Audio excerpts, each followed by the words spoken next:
love the idea of Twice is because it really blends well with what Roasting Plant is doing. So Roasting Plant is all about bringing the freshest cup of coffee to the customer in an innovative and unique way. And Twice is giving us an edible cup to put our delicious fresh roasted coffee in, which is, again, innovative and unique. And both of us are working towards saving the world around sustainability and making sure that our footprint on this planet is as low as it can go. And what I really love about Twice is that they offer 2 different flavor profiles. So we have a chocolate cup and a vanilla cup, and those can be blended around with any of our beans. So a unique experience of saying, I want a chocolate cup, where I get this beautiful aroma, and I can blend it with a Mexican bean, which has caramel and peanut butter undertones, and have this drinking experience with a finish off of, breakfast if you want as the cup. So it's quite a cool, unique, different, innovative piece on the scene, which we're really excited about partnering with here in Selfridges. It's like a 2-for-1. It's like a mini snack and coffee at the same time. It's very nice. I like it. Thank you so much for bringing this to UK. Cheers. Cheers.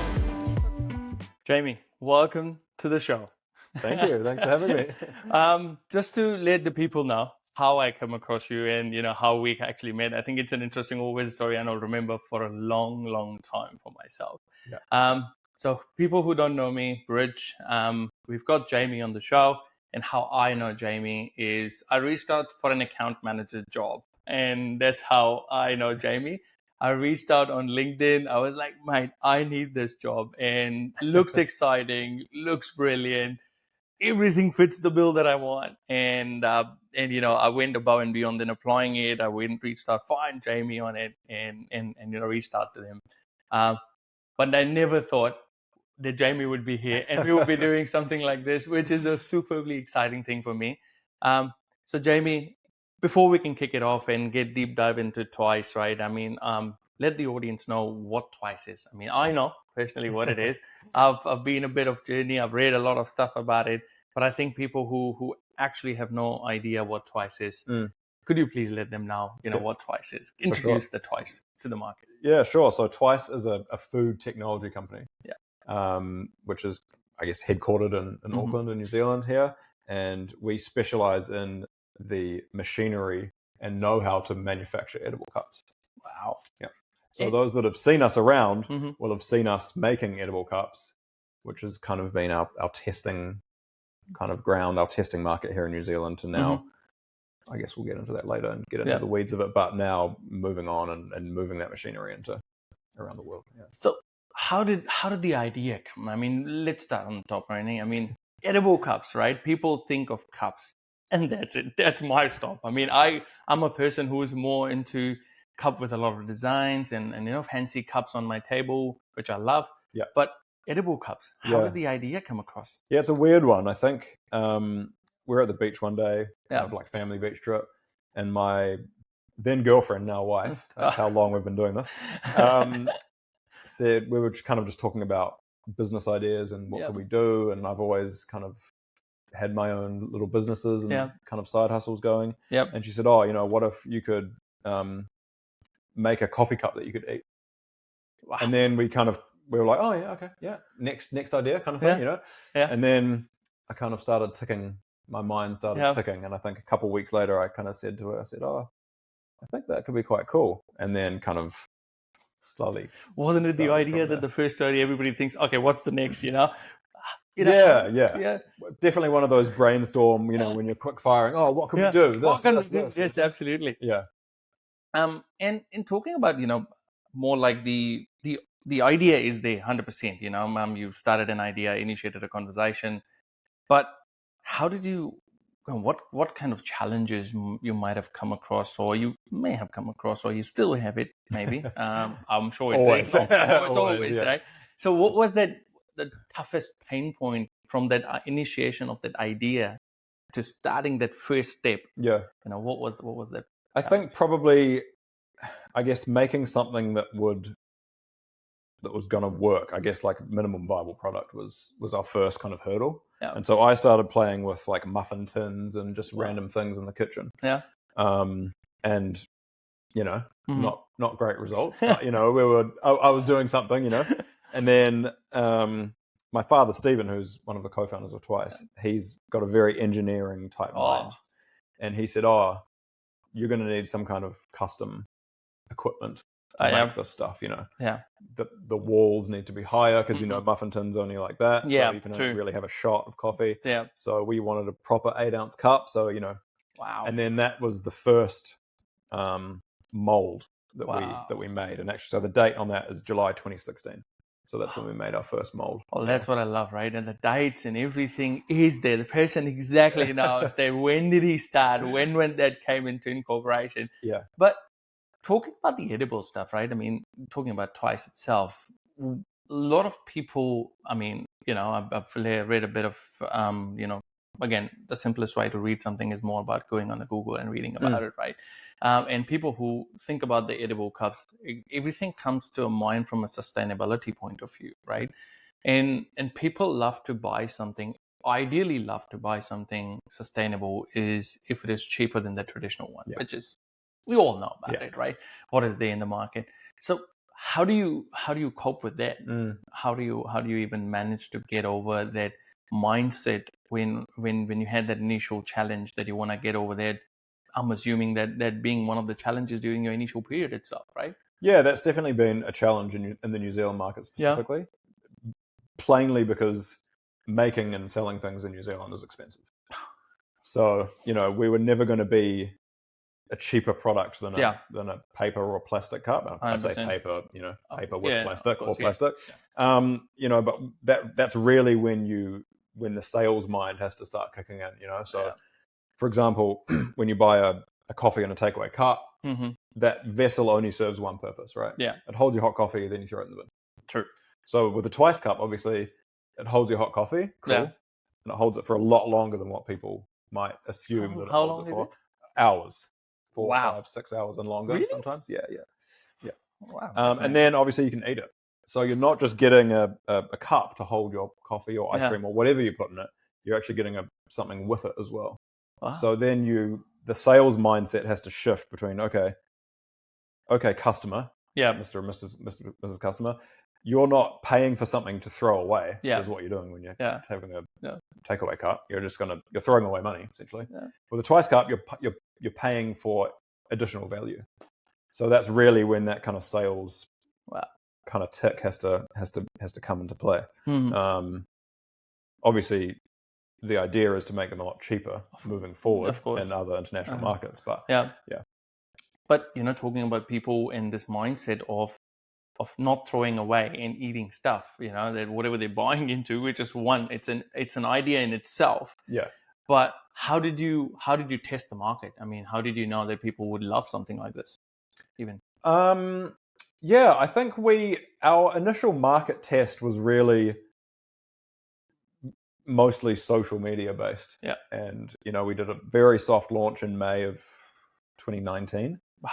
Wow. And sold some cups, had a lot of comments, blah blah blah. That was all great. Yeah. And very quickly got approached by Air New Zealand, which was wild. Yeah.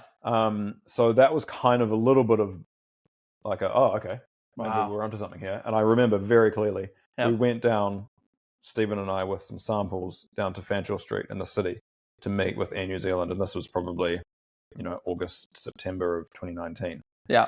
And Dad said to me, he goes, Nug. He called me Nug, which is like a childhood nickname.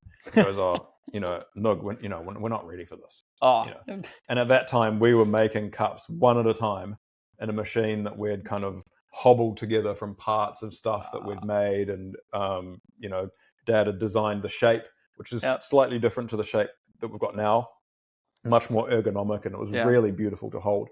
That was the one that ended up on Air New Zealand and stuff. And he said, no, we're not ready for this. And I said to him, I was like, look, I know we're not ready for it, but when Air New Zealand calls you, you gotta go for it, right? And he was like, we had the meeting, and the meeting went super well. And they said, look, we want to do a little an activation with Twice. We want to put you on some trans-Tasman flights and have you in some lounges, some Koru lounges in around New Zealand. Yep. We said, okay, let's do it. And then we did it, and it launched in early December 2019, and it was their most successful social campaign of the whole year. Wow. It absolutely blew up around the world. Wow. we were on CNN, we were on all the major news channels had Twice. Wow. And I actually had to duck out of my cousin's wedding because I had to do an interview with BBC Scotland or something like that. So it just absolutely went bananas. Yeah. And that was really when we were like, okay, Wow. this is legit. We're onto something here, and now we should take it another step further. But talking to the big players like New Zealand, right? It could be a make and break moment, right? Yeah. I mean, did you not have as much as Steve thought that what this could be something? Let us think, let us introspect before we go on forward. For yourself, being in that shoes, was it not like a make and break moment? If you go forward, doesn't work, what could happen? Yeah. And if it works, great. But if it doesn't, how did you potentially take that kind of thought process in your mind? Yeah, that's a great question. I think that's where Dad and I really even each other out. Yeah. Because he was really concerned about not being able to do it properly. Yeah. And then if they said that they wanted to go for it full time or whatever, we didn't know what that was going to look like. He was like, we can't make enough. Because, they were saying we use 8 million cups a year, all that kind of stuff. And we were like, wow, that's crazy. 8 million. We knew they were never going to put all those 8 million into Twice Cups. Yeah. But there was pressure mounting on Air New Zealand to do something about this 100% waste. But I'm the opposite. Being the sales guy, I'm like, get the deal and then figure out how you're going to make it work. So there was always this early push and pull in the early days of Twice. We're a lot more, obviously he's my dad. We've always been very close. So we've got a, we've got a close relationship. Yep. So we know how each other operates. Yeah. And we can now more than ever, more easily go, okay, I'm going to lean on you for this little bit. Yeah. You feel strongly that we're not ready to do this. Okay. Or you feel strongly that let's dive in and make it happen. Yeah. Let's do it, I mean, the dad angle is always something I always love to, see it because, the more older you get, I believe the more you start working in the combination with the dad rather than being, kind of being two head-on guys, strong-minded guys to go towards it. Totally. And I mean, having kids myself has now given me to put yourself in the shoes. 100%. But talking about, such a large quantity itself, 8 million, when that number struck straight in front of you, what was the thought? Was it about the growth? Yes, that is one thing, which is a sales mind always comes out myself in sales. So I exactly know how it works. Let's say yes, and then figure out how we need to do. But at the same time, we also think from a background of, New Zealand comes with a lot of, quality angle. Yeah. We need to have a quality. We need to have this, X, Y, Z, whatever that is. How did you take yourself into the perception of, having service that kind of a quantity, but not losing the quality behind it, which New Zealand and people within New Zealand are known a lot for? Yeah. I think I hadn't gone there yet. Mm-hmm. I knew that there was I knew there was a big opportunity. Yeah. I've always known that the mass market for Twice isn't New Zealand. Yeah. But I felt strongly that Air New Zealand had such a good name internationally. Yeah. That if we could do something with them, then that would be a good thing. And I knew that we would have to scale at some point to even reach even close to the commercial numbers that we're talking about. 100%. That would be required. But I just was plainly focused on, okay, let's do a great job of the activation. True.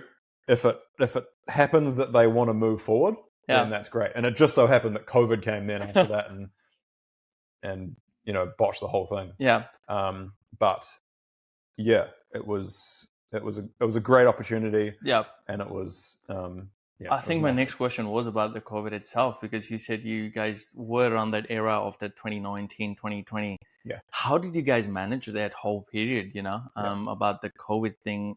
Because a lot of people and a lot of businesses in New Zealand as well did fail during that, even the best and bestest of the businesses, right? And you guys are still went through that difficult phase. You've reached now where you are, and what you're doing is impeccable as well, which we will talk about it anyways. But how did you manage yourself, or even the team manage themselves within that COVID period? Yeah. How did you manage? Yeah, it was tricky. I was at that time, mate, I have to think back now. No, I was married then. Yeah. And we were living in I can't even remember where we were living, but I was working for a software company, education software company at that time, and we were making the cups at mum and dad's place. Yeah. We'd converted their living room into a commercial kitchen and had it all certified and everything. Yeah. So that's where we were doing the production side of things. Yeah. So we were lucky in the fact that we could still manufacture cups. Yeah. They could make them, I could sell them online, and we could ship them out. So I guess there was a move away from wholesale and into retail, certainly during COVID.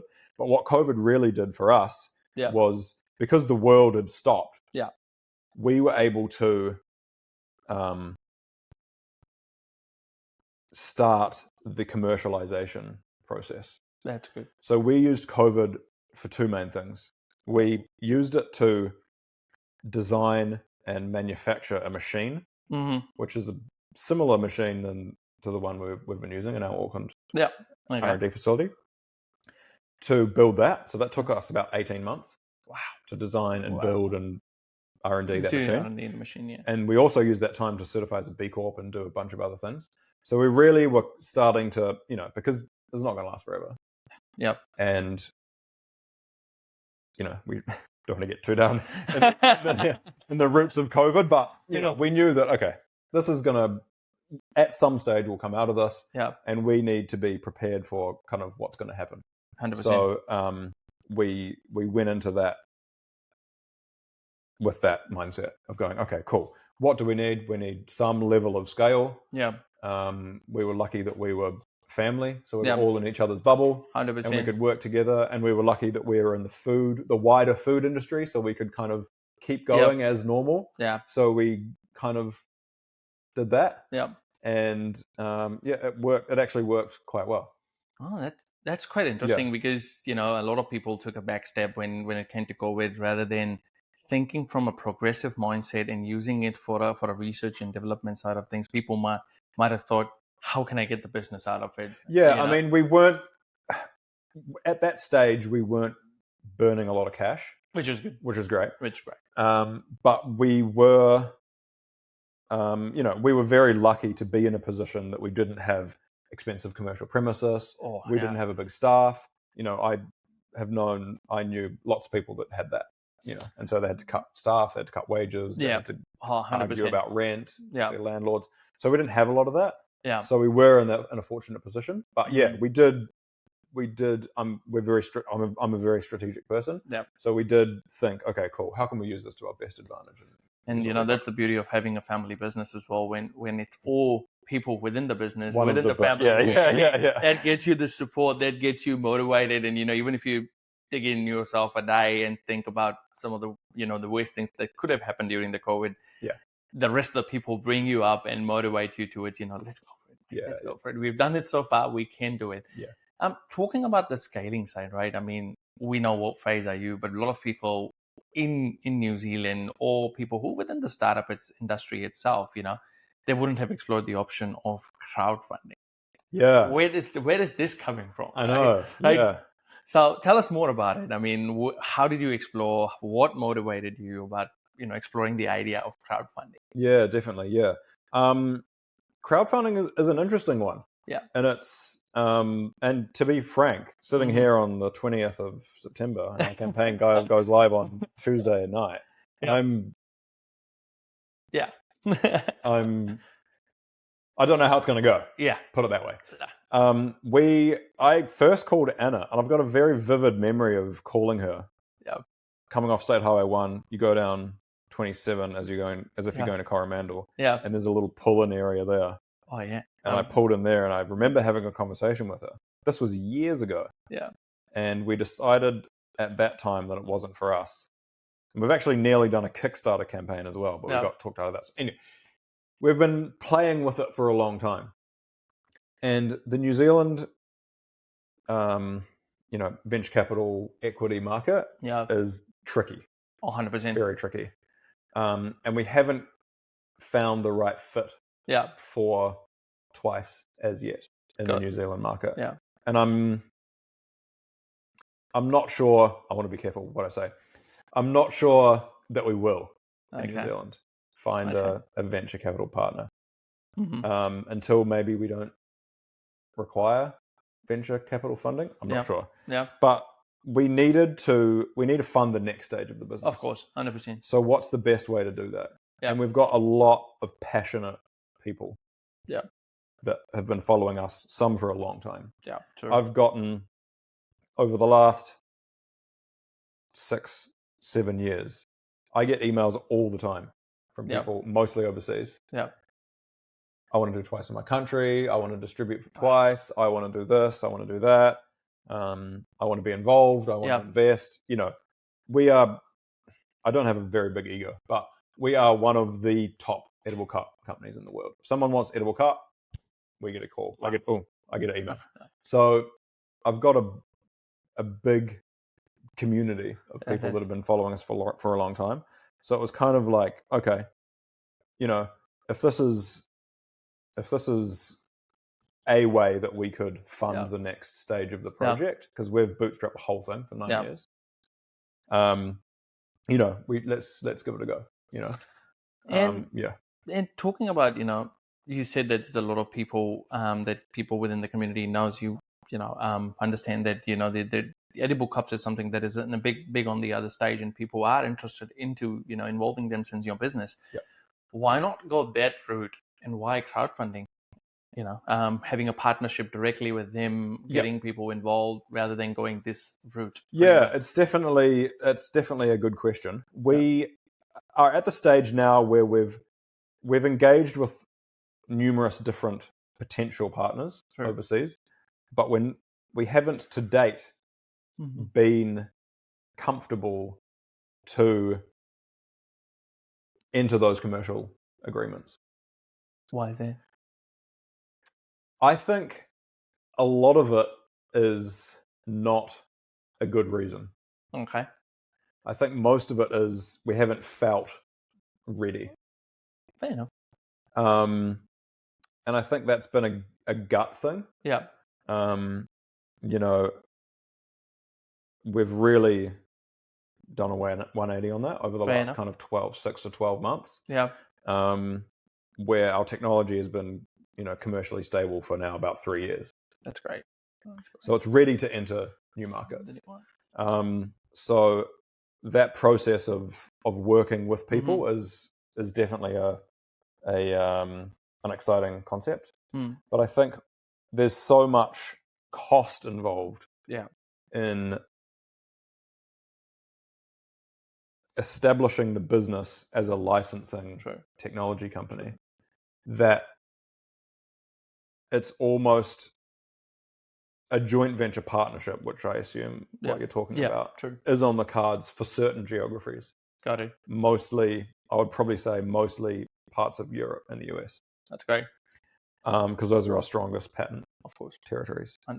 But to expect someone to put money into a New Zealand company, which won't have anything to do with their geography, is a tricky ask. 100%. So once we've gotten over this, not gotten over, once we've gotten to the next stage of it, we've got the commercial contracts, we've got a few deals, we're manufacturing in a few territories. Okay, now let's get into the US and start having some conversations with some of these bigger players and see if we can do some JVs. And it's a great thing. I mean, once I think that's what I believe as well. Once you out and about, in the sales terms, is once you out and about talking to people right in the face, people start trusting you a bit more than, being that angle of cold calling guy who's just on the other phone thinking they might be sitting in some parts of India or maybe Malaysia or China, whatever that is, right? But talking about crowdfunding itself, there's two perceptions I was reading. People talk it as a fundraising as well. How would you, kind of differentiate that kind of mindset that people have that, it's a kind of fundraising, but crowdfunding is altogether separate.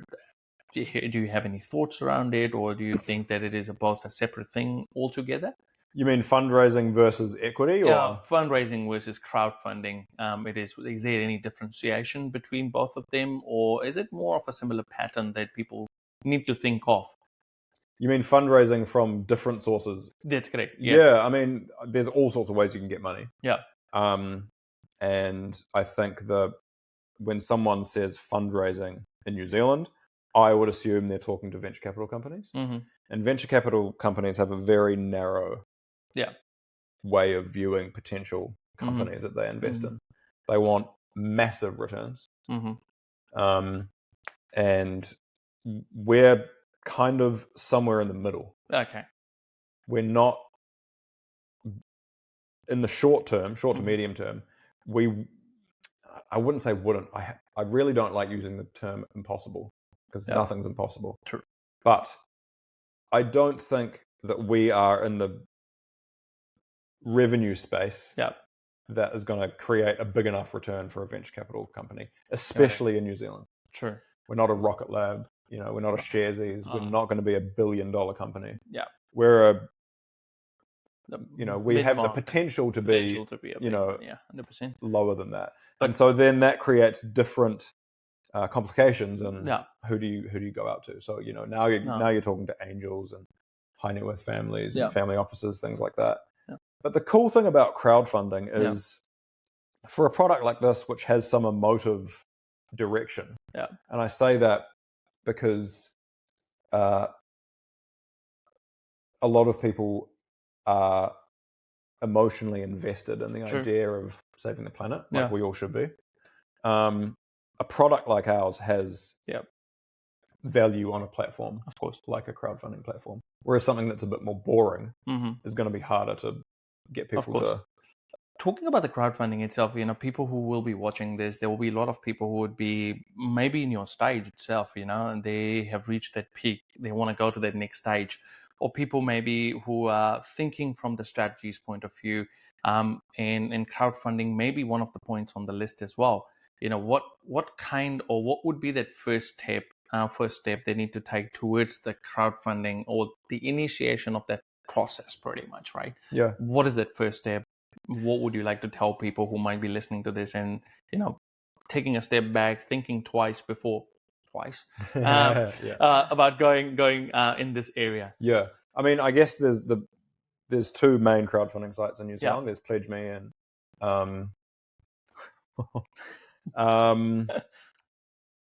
what's it called? Anyway, whatever. The other one is Pledge Me is a lot more of a retail platform. Yeah. Whereas, the other one has a lot more of a wholesale aspect to it. True. And they both will talk to you and have a chat with you. Okay. Anna, who's the CEO of Pledge Me, she's lovely. She'll have a chat with you. Yep. She'll tell you if it's a good fit or not, and vice versa.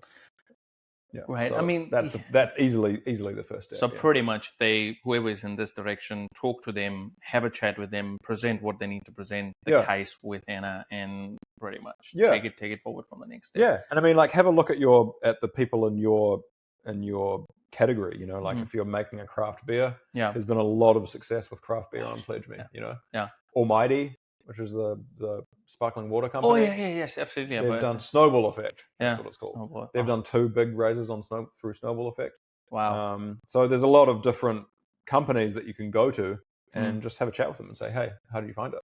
No, absolutely. So, Jamie has given us the great pitch. People who are interested into it, please, have a look and talk to them and see what it is and how it can be done. Talking more about, kind of an impact the product creates in the market, and people always want to think about it. That is one of the steps people think, yes, I've created the product. Yes, I've started it. How will it create an impact? Because that is another thing that you need to see, right? From a perspective of what's my product going to do in the market, and what's the future looking like for this as well. Yeah. And a lot of people get stuck thinking about it. It's a great product. Couple of people talking, you share your ideas, and there you go, that's a roadblock. So how would you kind of tell them, or what are the two things or one thing or three things that you want to tell them that that you want to make sure that people think beyond it. It's not just a kind of a roadblock for them, but more like, what is the real deal after that sort of stuff? Do you have any ideas for them, or do you want to kind of give a perspective to it for those people? Yeah, I mean, impact businesses are, I think they really come out of, passion projects. Yeah. And I was talking to you about, before we started, about how I grew up renovating houses with my dad because that was his passion. And, right back to when he was a kid, he's always loved restoring old things. Sure. He always told me, you can't build history. So if you've got an old house, and old in New Zealand standards, 100, 120 years old, once you demolish it, it's gone. Yeah. You can build it again. It might look the same, but it's not the same. And so that's always been his passion, Yeah. And I think when you're really passionate about something, you can turn it into a business. And if you're passionate about a specific thing that creates an impact, really let that shine through.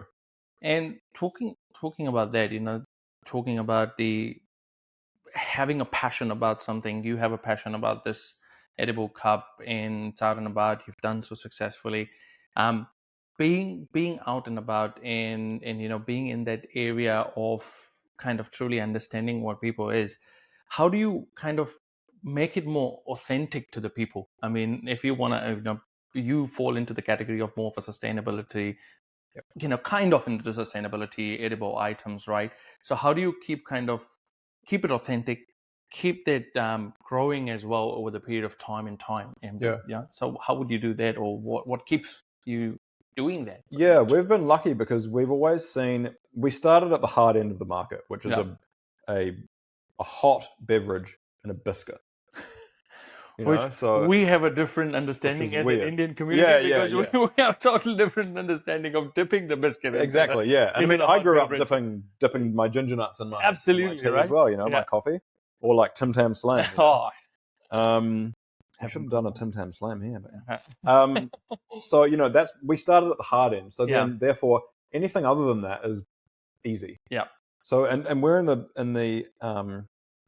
the happy place, I guess, where we've got a product that people can kind of get creative with. Sure. So, people will buy cups, they'll do desserts in them, they'll do different types of drinks. We've worked with content creators I've just literally... What is the most exciting thing? Yeah, just go for it. Wow. I'll send you 20, 30 cups and just do whatever you want, Wow. And then he comes up with some weird concoction and, hey, cool, that works, What is the coolest one that you've come across so far? I think one of the coolest ones is a lot of people cook the cups again. Wow. So they make a dessert in them and then cook them. Oh, wow. Interesting. And actually we met a guy in the UK. We went up in 2022 to co-sponsor the European Coffee Symposium. Mm-hmm. And I was looking for a manufacturing partner up there. And I must have called at least 50 bakeries in the UK. And this is the only guy that would talk to me. So we went up and saw him just out of, I can't even remember where he is. But as soon as we had left the bakery, he sent us a picture of a muffin in a cup. Wow. And said, here's a new product, So it really does get creative people's minds humming, 100%. And then you go, oh, that's a cool idea. Never thought about it. Never thought about that before. And then someone says, oh, could you put a curry in it? So we R&D'd a savory. I'm waiting for it. Could you put a soup, So then, the mind really does start to go, okay. Definitely. This is cool, So what are the next 3 to 5 years looking like for Twice? From your perspective, what are you looking at? Where are you looking Twice? Where it needs to be? Yeah, totally. Yeah. So I guguess our main short-term goal is to close this specific fundraising round. 100%, which we will talk about it, definitely. But the goal of that round is to establish Twice as a licensing company. Yeah. Close our first commercial contract. That's great. And start moving out to the target geographies that we've identified. That's great. So in the short term, we really see Twice picking up momentum internationally. Yeah. Wow. And starting to license our tech in specific geographies. Yeah. Fantastic. And, if you want to go back in the time, the day that you started, younger self yourself, what would be that kind of one lesson that you want to kind of share to the people who are starting their journey maybe today? And that first day of your twice, you know, that idea that you guys were sitting at a beach, thought about the idea, and that very next day, you know, what would be that one lesson that you want to teach people who maybe, you know, looking at it, starting it, maybe better pause? What would be that? Oh, I've got two nuggets actually. Go for it. The first nugget is, and everyone says this, but it'll cost you 10 times as much as you think it will, and it'll take you 10 times as long. Yeah. And the second nugget is get out there and sell it. Sell as much of it as you can. Yeah. Because sales is what keeps the doors open and what keeps you ticking, and 100%. it gives you the ability to go and do the things that you there want to do. will always be a fight between the marketing and the sales, but we leave it to sales. Yeah. We from sales, so let's prove. You got to sell it. Yeah, and everyone in the team has got to be passionate about 100% selling it. Yeah, and you need to find those passionate people out there who can actually, you know, talk the language that you want to talk about, you know, going there, moving out, talking to people, and passionately selling it. You know, so last but not the least, what's your scaling secret? Whether, you know, is it what do you think it's a mindset that you've got? As you said, you are more of a strategic person. You think more strategically. What is that one thing of your one of your scaling secrets that from where you started off to where you are going now would be? I think probably mindset is one of the top, definitely. And I think we're in probably a very unique position where we've got a family that all has different abilities and different things that they're great at. Great idea. And I want to say every month, you know, one of us will have something that we bring and it fires everyone up. That's good. You know, because you need to keep fired up. Yeah. And when you're trying to do things yourself, it's really hard to get fired up about. And I've done businesses myself before, and it's tricky. Yeah. You know, because you got your good days and it feels good and everything's going well, and then something happens and you're down. And if you can't pull yourself out of that, it's tricky. You know. Yeah. So, you know, one day, you know, Dad will bring something about the machinery, and that's cool. And then one day we'll be baking and we'll learn something new. And that's cool. And then one day I'll get an email from someone. I just got an email the other day from a guy in Uganda. Who's like, I've been following you guys. I'm on your email database. I'm going to invest. You know, I get emails. I got an email in the last week. I've got probably 4 emails from people that want to make twice in their own country. Wow. So that pumps me up. Yeah. So I call Dad and I'm like, I got this call from or, you know. Yeah. You know, and there's one specific license deal that I'm working on. Yeah.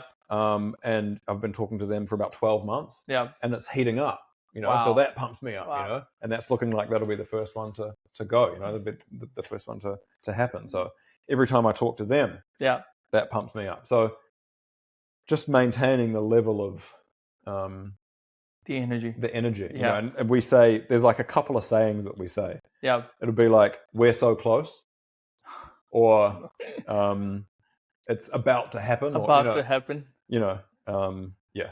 I've got my colleague telling me that you need to stop saying pretty much as well, because I was like, mate, we pretty much do everything. That's what we do it. So I'll keep saying that because I'm from sales. I cannot, and I told him he's one of our sourcing managers, and you know, he's trained me great. He's a great dude himself as well. But I told him, I was like, well, where I come from, we pretty much can do anything, and we just need to figure it out a way to do it. Yeah. And the mindset is all behind it. The energy is all behind it. But thank you so much. Thank you so much for making your time here today. It was great having you. Thank you. I won't spill the beans what's more to come through from us, but I'll let people think about it. Let the views come in. Let the likes and subscribe, whatever that is that's coming through, and hopefully the crowdfunding initiation goes really, really well, we'll catch up soon. Yeah, really soon. Thank you so much. Cool. Thank you.